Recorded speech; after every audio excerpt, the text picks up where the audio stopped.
L'affaire de l'enlèvement de la fille de Charles Lindbergh en 1932, aussi connue sous le nom de « l'affaire Lindbergh », est l'un des crimes les plus célèbres et troublants de l'histoire des États-Unis.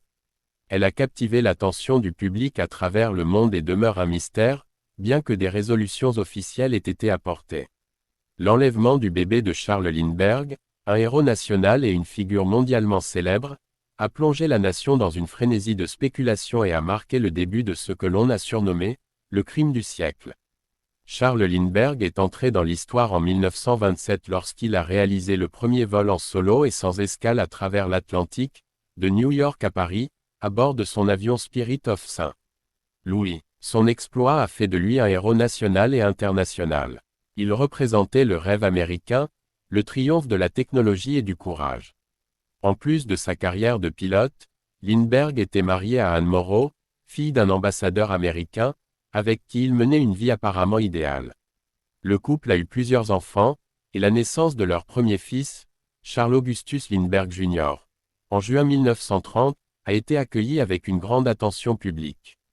Le 1er mars 1932, le drame frappe la famille Lindbergh. Ce soir-là, dans leur maison familiale isolée à Hopewell, New Jersey, leur fils de 20 mois, Charles Augustus Lindbergh Jr., est enlevé. Le bébé dormait dans sa chambre située au 2e étage de la maison. La nourrice de l'enfant, Betty Go, a découvert l'absence de l'enfant vers 22 heures lorsqu'elle est allée le voir. Alarmée, elle a immédiatement informé les parents. Une fenêtre de la chambre de l'enfant avait été ouverte, et une échelle rudimentaire a été retrouvée en bas de la maison, suggérant que le ravisseur avait grimpé jusqu'à la fenêtre pour atteindre la chambre. Le kidnappeur avait également laissé une note manuscrite sur le rebord de la fenêtre demandant une rançon de 50 000 $, une somme astronomique pour l'époque. La note, écrite en mauvais anglais avec des fautes d'orthographe, comportait également un symbole fait de cercles et de points censé permettre de vérifier l'authenticité de toute future communication avec le ravisseur. La nouvelle de l'enlèvement s'est répandue comme une traînée de poudre, provoquant une onde de choc à travers le pays. La famille Lindbergh a rapidement fait appel à la police locale ainsi qu'aux autorités fédérales. Le gouvernement, choqué qu'un crime aussi odieux ait pu être commis contre un héros national, a mobilisé d'importants moyens. Les médias ont couvert chaque étape de l'affaire, et des milliers de citoyens américains se sont portés volontaires pour aider à la recherche de l'enfant. Lindbergh lui-même, en tant que figure héroïque, s'est personnellement impliqué dans la traque du kidnappeur, ce qui a accru la pression sur les forces de l'ordre. Des experts en écriture ont été appelés pour examiner la note de rançon, tandis que des détectives analysaient la construction de l'échelle trouvée sur les lieux, cherchant à déterminer d'où elle provenait. Des semaines après l'enlèvement, la famille Lindbergh a commencé à recevoir de nouvelles lettres des ravisseurs, confirmant que l'enfant était toujours vivant. Les ravisseurs ont insisté sur le paiement de la rançon et, après des négociations, la somme a été portée à 70 000 $. Un émissaire, un professeur universitaire du nom de John F. Condon, a été chargé de remettre l'argent. Il a rencontré un homme masqué surnommé John, dans un cimetière du Bronx pour l'échange, et a remis la rançon en argent. Toutefois, malgré le paiement, l'enfant n'a pas été rendu à ses parents. Le 12 mai 1932, près de 2 mois après l'enlèvement, un événement tragique survient. Le corps en décomposition de Charles Augustus Lindbergh Jr. est retrouvé dans les bois, à environ 6 km de la maison des Lindbergh. L'enfant avait apparemment été tué peu après son enlèvement, probablement des suites d'une blessure à la tête. L'annonce de la mort de l'enfant a plongé la nation dans le deuil, et ce qui avait été une affaire de rançon s'est transformé en une affaire de meurtre. La découverte du corps a intensifié la traque des ravisseurs. Bien que de nombreuses pistes aient été suivies, l'une des avancées cruciales est venue des billets de la rançon. Les autorités avaient pris soin de noter les numéros de série des billets remis aux ravisseurs, dans l'espoir qu'ils pourraient être retrouvés une fois en circulation. Pendant 2 ans, les agents ont surveillé les transactions en argent liquide, cherchant des traces des billets.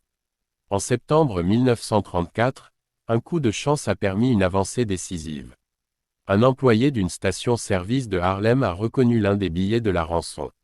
L'homme qui l'avait utilisé était Bruno Richard Hauptmann, un immigré allemand vivant dans le Bronx. Une perquisition à son domicile a révélé plus de 14 000 $ en billets de rançon cachés dans son garage, ainsi que des outils et des planches qui correspondaient à la fabrication de l'échelle utilisée dans l'enlèvement. Hauptmann a été arrêté et inculpé pour l'enlèvement et le meurtre de l'enfant Lindbergh. Son procès a commencé en janvier 1935 à Flemington, New Jersey, et a été couvert par des journalistes du monde entier. Les preuves à son encontre semblaient accablantes.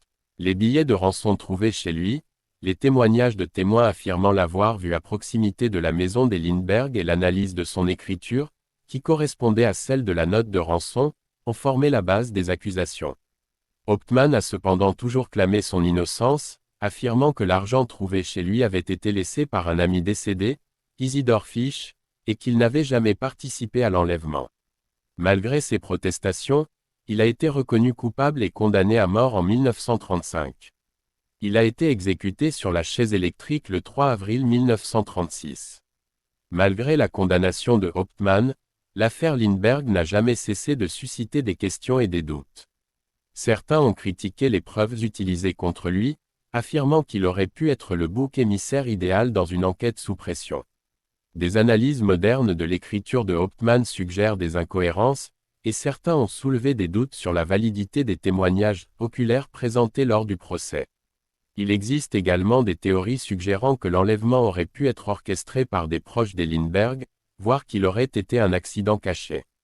L'implication éventuelle de la gouvernante, ou même de Charles Lindbergh lui-même, a parfois été évoquée, bien qu'il n'y ait aucune preuve solide à l'appui de ces allégations. L'affaire Lindbergh a eu un impact considérable sur le système judiciaire américain. En réponse à cette affaire, le Congrès américain a adopté en 1932 le Lindbergh Law, une loi fédérale rendant l'enlèvement d'une personne passible de la peine de mort si elle franchit les frontières d'un État. Cette affaire a aussi mis en lumière les limites des enquêtes criminelles de l'époque, en particulier en matière de collecte et d'analyse de preuves. Enfin, elle a aussi marqué le début d'une ère où les figures publiques ont dû faire face à la pression constante des médias et à la menace des actes criminels, ce qui a profondément affecté la vie privée des célébrités et des personnalités publiques. L'affaire Lindbergh, bien que résolue selon les autorités, reste une énigme pour de nombreux amateurs de mystères criminels, et continue d'alimenter la curiosité des historiens et des enquêteurs.